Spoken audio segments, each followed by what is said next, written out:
Hello, ഒരു അടിപൊളി organic ആയിട്ടുള്ള വളം പരിചയപ്പെട്ടാലോ? അതിന് നമ്മൾ വേറെ ഒരിക്കലും പോണ്ട, നമ്മുടെ അടുക്കളയിൽ തന്നെയുണ്ട് എല്ലാതും.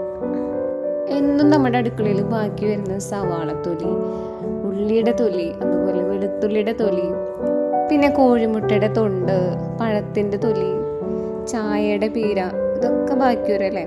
അതൊക്കെ വെച്ചിട്ട് നമുക്ക് നല്ലൊരു ഫെർട്ടിലൈസർ ഉണ്ടാക്കാനായിട്ട് പറ്റും. നമുക്കതിന് വേണ്ടി പ്രത്യേകിച്ചൊന്നും ചെയ്യാനില്ല. ഇതെന്നും അടുക്കളയിൽ വേസ്റ്റ് വരുമ്പോൾ ഇതിങ്ങനെ കൂട്ടി വയ്ക്കുക, ഒരു പ്ലേറ്റിൽ ഇങ്ങനെ കൂട്ടി വെച്ച് കുറച്ചൊരു എമൗണ്ട് ആകുമ്പോൾ നമുക്ക് ചെടികൾക്കൊക്കെ ഇട്ട് കൊടുക്കാം. നമ്മുടെ ഏതൊരു ചെടി വളരാനായിട്ട് ഏറ്റവും ആവശ്യമായിട്ടുള്ള എലമെൻറ്റ്സ് ആണ് എന്താ? പൊട്ടാസ്യം, കാൽസ്യം, ഫോസ്ഫറസ്, അതുപോലെ മാഗ്നീഷ്യം, ഇതൊക്കെ ആവശ്യമാണ് നല്ല ഹെൽത്തി ആയിട്ട് വളരാനായിട്ട്. അപ്പം നമ്മൾ ഈ എടുത്തിരിക്കുന്ന ഇൻഗ്രീഡിയൻസിലൊക്കെ ഇതൊക്കെ ആണെങ്കിൽ ഒരുപാടുണ്ട്. ഇതിൻ്റെയൊക്കെ റിച്ച് കോമ്പൗണ്ട്സ് ആണ് ഇതിലുള്ളത്. ചെടികൾ നല്ല ഹെൽത്തി ആയിട്ട് വളരാനും അതിൻ്റെ വേരുകളൊക്കെ നല്ല സ്ട്രോങ് ആവാനൊക്കെ ആയിട്ട് ഇത് സഹായിക്കും. അതുപോലെ തന്നെ ചെടിയുടെ പ്രതിരോധ ശേഷി വർദ്ധിപ്പിക്കും. അതുപോലെ മണ്ണിൻ്റെ അതിനൊരു ന്യൂട്രീഷൻ പവർ ഉണ്ട്, അതൊക്കെ ഇമ്പ്രൂവ് ആവാനായിട്ട് ഇത് സഹായിക്കും. ഇപ്പോൾ മണ്ണിലൊക്കെ ആസിഡിറ്റി കൂടുതലുണ്ടെങ്കിൽ ചെടികൾ നന്നായിട്ട് വളരുന്നില്ല. അപ്പോൾ ആ ഒരു ആസിഡിറ്റിയൊക്കെ നല്ല കൺട്രോൾ ലെവലിൽ നിർത്താനൊക്കെ ആണെങ്കിൽ ഈ മുട്ടത്തോട് പൊടിച്ചിട്ടാൽ മതി.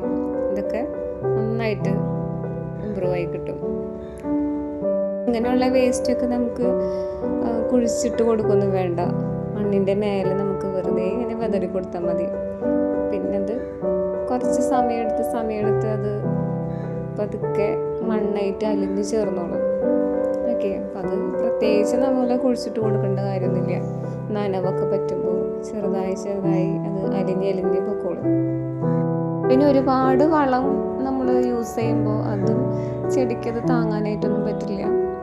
അപ്പം പക്ഷെ നമ്മളിങ്ങനെ വേസ്റ്റുകൾ ചെടിയുടെ ഇങ്ങനെ കടക്കിലിങ്ങനെ ഇടുകയാണെങ്കിൽ എന്താ പതുക്കെയാണത് ചെടിയിലേക്ക് അലിഞ്ഞ് ചേരുള്ളൂ. അപ്പം അതുകൊണ്ട് തന്നെ അധികമായിട്ട് വെള്ളം ചെടിക്ക് കിട്ടില്ല, ചെറുതായിട്ട് കിട്ടുള്ളൂ. പിന്നെ നമുക്ക് ഇടയ്ക്കൊക്കെ ഈ മീൻ കഴുകിയ വെള്ളം, അതുപോലെ ഇറച്ചി കഴുകിയ വെള്ളം, അതൊക്കെ ചെടിക്ക് ഒഴിച്ചു കൊടുക്കാം. അതൊക്കെ ചെടികൾക്ക് ഭയങ്കര ഇഷ്ടമാണ് കേട്ടോ. നല്ലൊരു ഗ്രോത്ത് കിട്ടും, നല്ല ഹെൽത്തി ആയിട്ട് വളരും. പെട്ടെന്ന് വളരുന്നല്ല, നല്ല ഹെൽത്തി ആയിട്ട് നിൽക്കും. നമ്മൾ കെമിക്കലൊക്കെ യൂസ് ചെയ്യുമ്പോൾ പെട്ടെന്നൊക്കെ വളരുമായിരിക്കും. അതിനേക്കാളും ഈ ഓർഗാനിക്കായിട്ട് നമ്മൾ ചെയ്യുമ്പോഴേ നല്ലൊരു സമയം എടുത്തിട്ട് ചെടി അതിൻ്റേതായ ഒരു സമയം എടുത്തിട്ട് വലുതാവുള്ളൂ. പൂവിടുന്നതും കായ്ക്കുന്നതും ഒക്കെ അതുപോലെ തന്നെ ആയിരിക്കും.